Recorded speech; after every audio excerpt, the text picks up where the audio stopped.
What is going on, everyone? Welcome back to Financial Planning for those retiring in 5 to 10 years. My name is Colin Hayes. I am your host. And in today's episode, I want to talk about one of the biggest pieces of retirement income for many Americans, and that is Social Security. See, when people ask me about Social Security or we start talking about Social Security, it's usually one big question, or the first question they ask me is, when should I take it? Maybe their buddy at work, maybe their brother, their sister, their parents, their friend, YouTube, TikTok, a podcast, you name it, talks about when you should claim Social Security. When is the best time for you to claim Social Security? Should you take it at 62? Should you wait until your full retirement age? Should you delay until 70? This question, when should you take Social Security, is very important to your overall financial plan. But I actually think that's the wrong place to start, because claiming Social Security and the decision around Social Security isn't a standalone decision.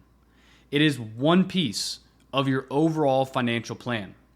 As I've talked about many times in this podcast, when you look in the context of your entire financial picture, the answer often becomes more clear. But when you just ask the question itself, it's a difficult one to answer. One mistake that I see is people treating Social Security as if it's the entire retirement plan, but it's not. For most people, it's just one income source. Your retirement plan, your retirement income specifically, might come from several places. Social Security, retirement accounts like your 401ks, your IRAs, your Roth IRAs. Maybe you have a pension. Maybe you have a taxable investment account you plan to pull from. Maybe you have rental properties. Maybe you have part-time work where you earn income. The goal isn't to simply maximize just one of our sources of income. The goal is to create a retirement income strategy that works efficiently over the course of your entire retirement. Sometimes that means delaying Social Security until as late as possible. Sometimes it means maybe taking it before full retirement age. It depends on the entire financial picture and how all the pieces fit together. Another thing about Social Security that many people might not realize is Social Security doesn't just affect how much you get every single month, your monthly income in retirement, but it also can affect your taxes. One of the biggest reasons is something called provisional income. It's simply just a calculation the IRS uses to determine whether your Social Security benefits will be taxable.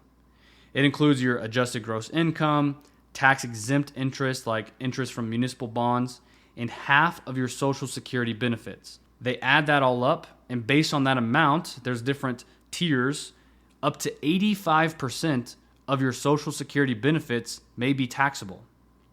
It doesn't mean that you're paying 85% tax on your Social Security. It just means that up to 85% of your Social Security benefit could be included as taxable income, and then that amount is taxed at your normal income rate.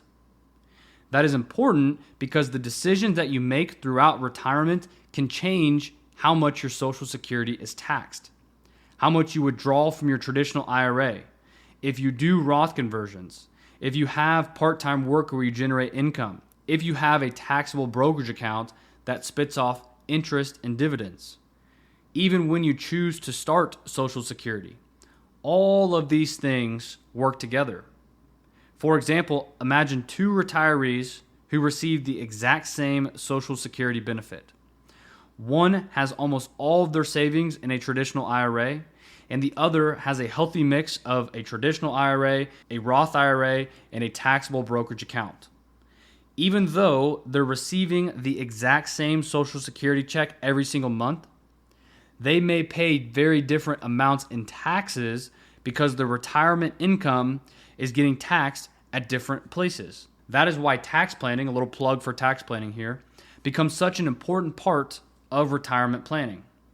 Because the goal isn't to simply pay the least amount of taxes this year.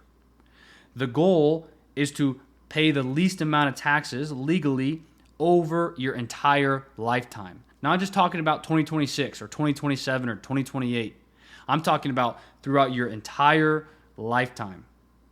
Sometimes delaying Social Security to full retirement age or even longer allows you to perform Roth conversions during years your taxable income is relatively low.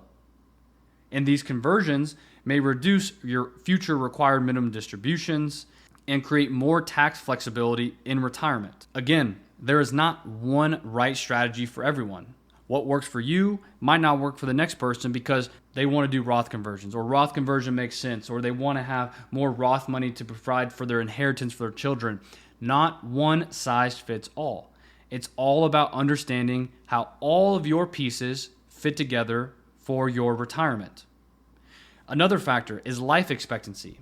Obviously, we don't know when our last day on this earth will be, but if someone expects to live well into their 80s or even 90s because their parents did, they have great health, then delaying Social Security, if their plan allows for it, can result in a larger guaranteed monthly benefit for the rest of their life. On the other hand, someone who has health concerns or they don't have longevity in their family may decide that claiming earlier makes more sense. Neither decision is automatically right or wrong. It is just simply depend upon the overall plan. The way your money is invested matters as well. Let's say the market declines shortly after you retire. You want to retire at the end of this year, and first half of 2027, the market drops 25%. Would delaying Social Security force you to withdraw more from your investment portfolio during a market downturn, sell at a loss? Or have you built enough cash reserves and flexibility into your plan to comfortably wait? Sequence of returns risk. These are the types of scenarios that I model for my clients. We talk about different scenarios. If you were to delay Social Security, how does that affect your plan? If you took it early, how does that affect your plan? What happens if the market drops early in retirement? How does that affect your plan? How do we plan for these things so that that does happen? We can be prepared. Your Social Security decisions affect your investments, and your investments affect your Social Security decision. Everything works together. Retirement is a time in your life where all these money things come together, and you want to make sure that you have a coordinated plan for when you pull the retirement trigger. If you're married, claiming Social Security becomes even more important. Now you're coordinating two Social Security benefits. The timing of when each spouse claims can affect your household income, the survivor benefits, your taxes, and your long-term retirement cash flow. That's why if you're a married couple, making this decision should not be based on what your neighbor couple next door did, or what your brother did, or this headline said, or this YouTube video said. The right answer depends on your specific situation. Your Social Security claiming strategy should take into account your spending goals, other retirement income, your tax situation, your provisional income, Roth conversion opportunities, and if you decide to do those, your spouse's benefits, your investment portfolio, and your long-term retirement goals. When you bring all of those pieces together, you can make a much more informed decision about your Social Security claiming.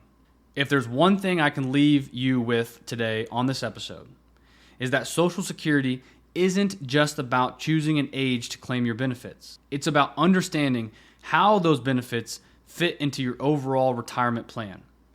The best Social Security strategy isn't necessarily the one that gives you the biggest monthly amount. It's the one that helps create reliable income, manages taxes efficiently, and supports the retirement lifestyle that you want to enjoy.